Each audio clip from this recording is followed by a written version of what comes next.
Abre tu billetera o mira el saldo de tu cuenta bancaria. Para ti, ese número decide qué puedes comer, dónde puedes dormir y, si somos honestos, cuánto vales ante los demás. Si trabajas unas 40 horas semanales durante unos 40 años, estamos hablando de más de 80,000 horas de tu vida. Pero durante casi el 99% de nuestra historia como especie, esa preocupación simplemente no existía. No había horarios que cumplir, no había billetes, monedas, ni tarjetas de crédito.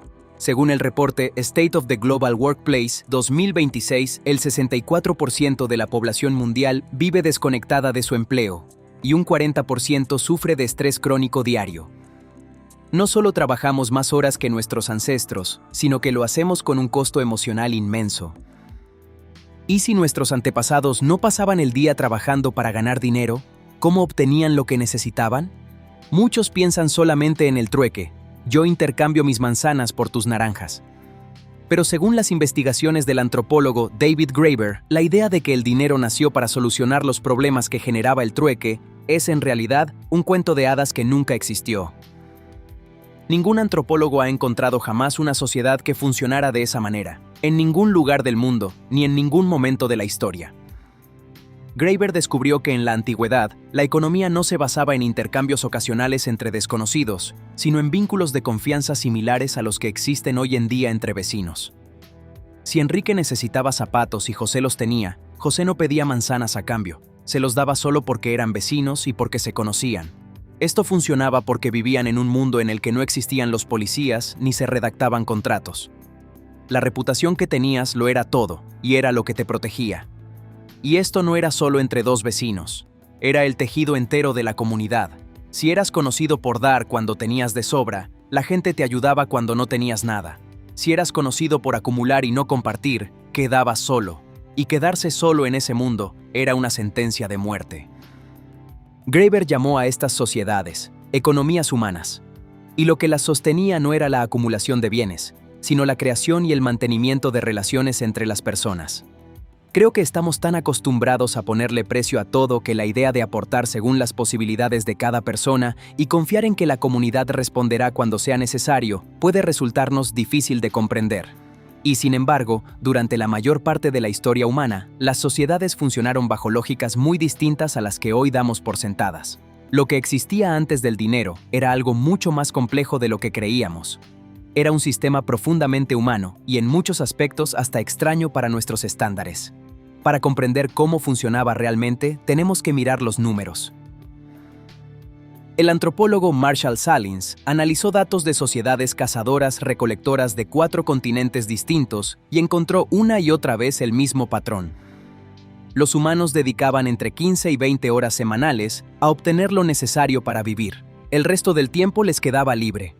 A esta realidad, Salins la llamó la sociedad opulenta original. Una forma de abundancia distinta a la nuestra. No necesitaban poseer más, sino que necesitaban menos. El tiempo que les quedaba lo invertían en su comunidad. En aquel mundo, los vínculos entre las personas eran mucho más valiosos que cualquier forma de dinero.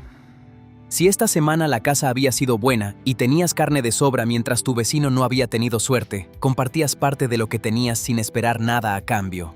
Pero si la semana siguiente la situación se invertía, él hacía lo mismo por ti. La única garantía de sobrevivir era que los demás quisieran que sobrevivieras.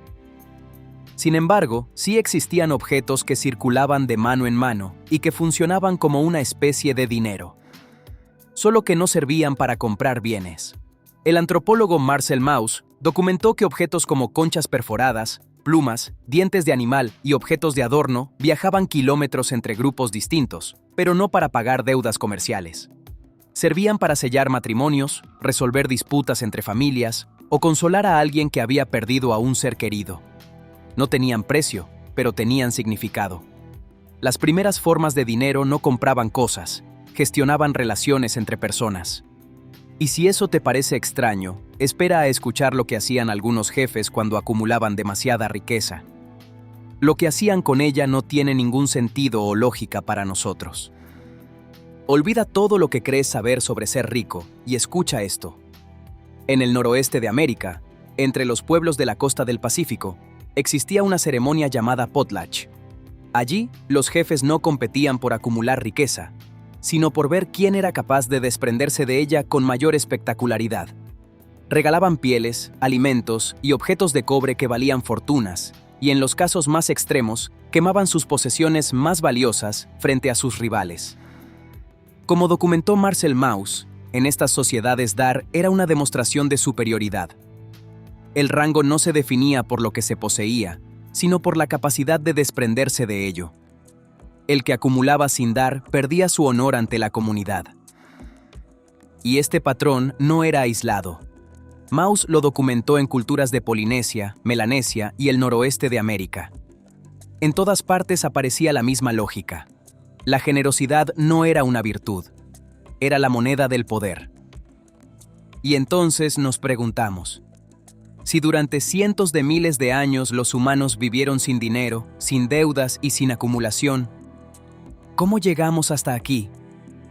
¿Qué cambió todo? La respuesta llegó hace unos 10.000 años, cuando alguien plantó una semilla y lo cambió todo. Yuval Noah Harari argumenta que la agricultura no fue una liberación, fue una trampa, una que nosotros mismos construimos y de la que, una vez dentro, ya no pudimos salir. Cuando los humanos comenzaron a cultivar, las poblaciones crecieron, y cuando las poblaciones crecen, necesitan más comida, y para obtener más comida se necesita más tierra, más trabajo y más control. En pocas generaciones, millones de personas pasaron a depender de los campos de cultivo, trabajando más horas que sus antepasados cazadores-recolectores. Pero el cambio más profundo no fue físico, fue mental. Cuando empiezas a acumular excedentes, alguien tiene que administrarlos. Alguien tiene que registrar quién aportó qué, quién recibió cuánto y quién le debe a quién. Los vínculos informales de confianza ya no bastaban. Se necesitaban números y registros contables. Y aquí el dato que más me sorprendió investigando para este vídeo. El primer nombre propio registrado en toda la historia de la humanidad no pertenece a un rey, a un guerrero, ni a un profeta. Pertenece a un contable llamado Kushim. En palabras de Harari, la tablilla dice algo así: un total de 29.086 medidas de cebada recibidas a lo largo de 37 meses. Firmado, Kushim. El primer humano que dejó su nombre en la historia lo hizo anotando una deuda. Habíamos cambiado los vínculos por registros y la reputación por números.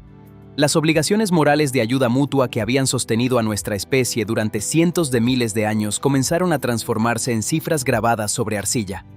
La pregunta es, ¿salimos ganando en ese intercambio? Depende de lo que entiendas por ganar.